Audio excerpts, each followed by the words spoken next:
So if there is a limit on God, any limit whatsoever, I want to know who put that limit there, because whoever can limit God is even more impressive than God.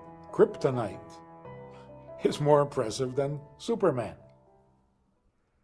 So to understand it properly, we have to unlearn everything we assume we know about reality. Because we have to go from nothing to something. That takes a lot of brain power, because it is truly abstract thinking. There are no visual aids for this. You really have to use intelligence. See, the theory of evolution, you can visualize. There was this tiny little thing and it exploded.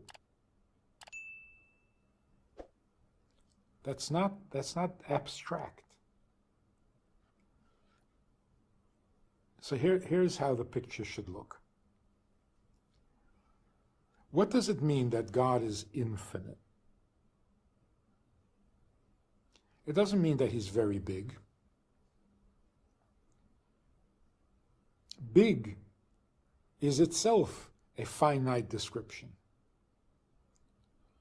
He's very big, still finite. Even infinitely big. Infinitely big means he's infinite in one thing, in bigness, in magnitude. You can't say that about God. Why can't we attribute any finite characteristic to God?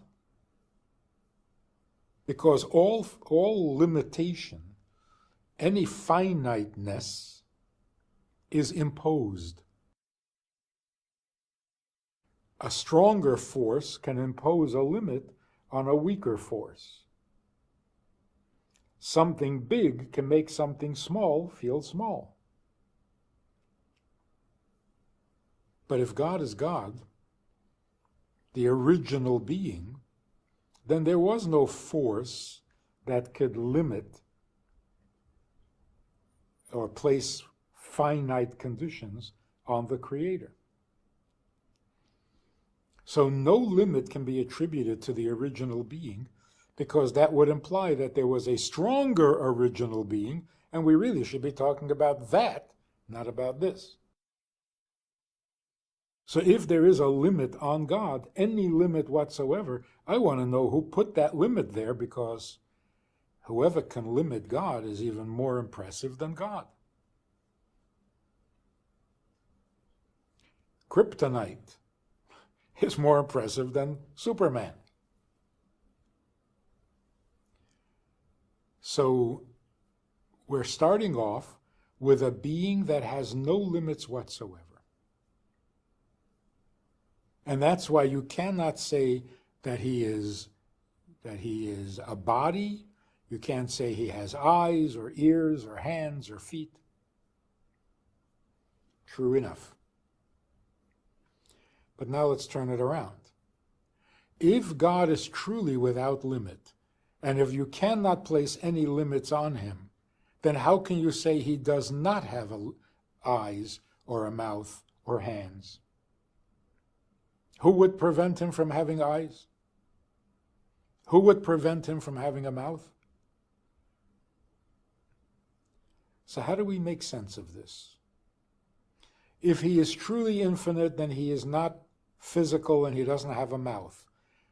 But if he is truly infinite, why won't he have a mouth? If he wants to have a mouth, he has a mouth. Who's going to start him? Who's going to stop him? So here's how it works. A human being has a mouth, but he's limited by it. The human being can speak only through his mouth.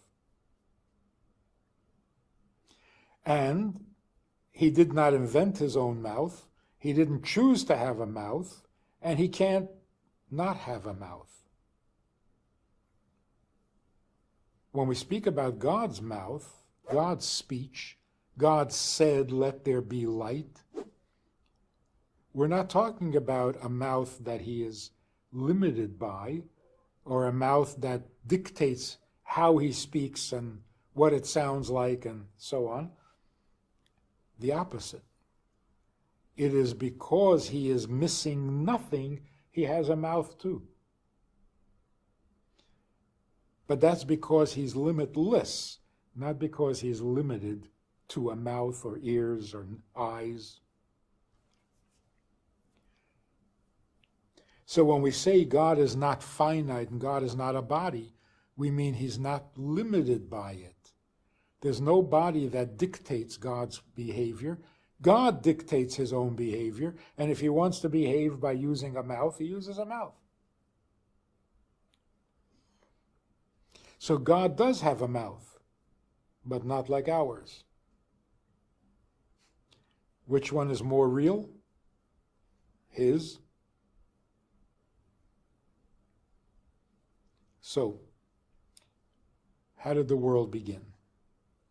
The world began because God is not featureless.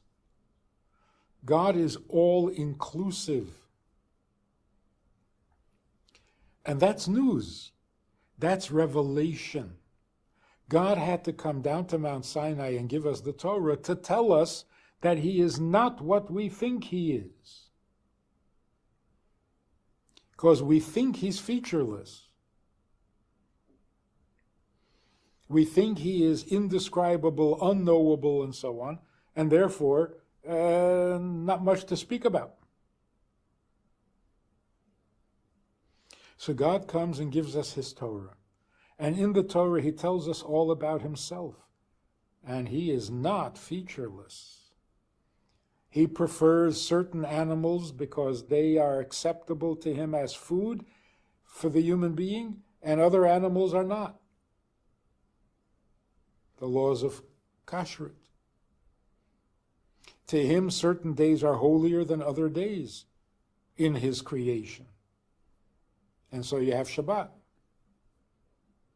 and Yom Kippur, and Rosh Hashanah, and all the other holidays. So God is not featureless. Not because he is limited by those things, but because he is free to be those things if he so chooses. It's all volitional.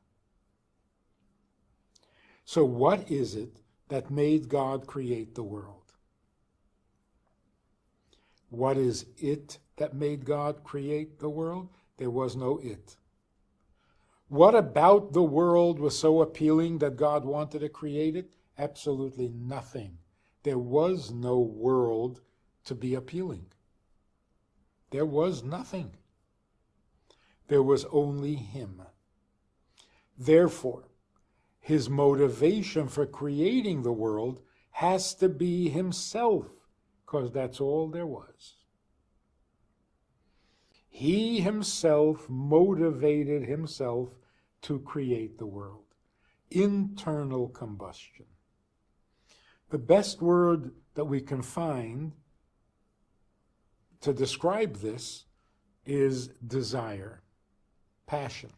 God has a passion for the creation that he produced. Why do we use the word passion? Because on the one hand, we know what passion is. On the other hand, we have no idea where it comes from. Why do we have certain passions? We don't know.